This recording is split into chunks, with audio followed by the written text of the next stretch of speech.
Sa Good Vibes, 17 anyos nga Bacolenya magatiglawas ang pungsod sa Asean Youth Games. Siya isa man sa mga delegates ng Western Visayas para sa palarong pambansa sa Marikina City.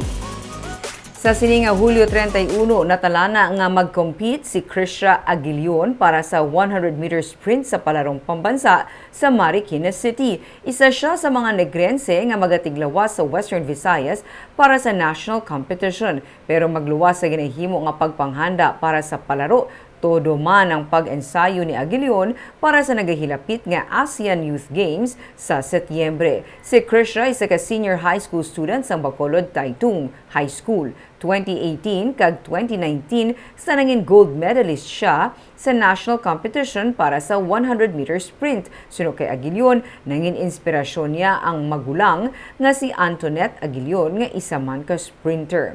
Handom sa mag-utod nga taga-barangay Handumanan nga mangin Olympian kag makahatag bugal sa Pilipinas, ilabi na sa mga Bacolodnon. Paano mo gina-juggle? Nalipay man ko sir kay gapaninguha gid siya kag ging pati agid ang ging hambal ko siya nga i-continue yung ang track and field biskan hindi dali ang pagsugod, hindi dali ang pag training, ang process. Pero still fighting gid siya katama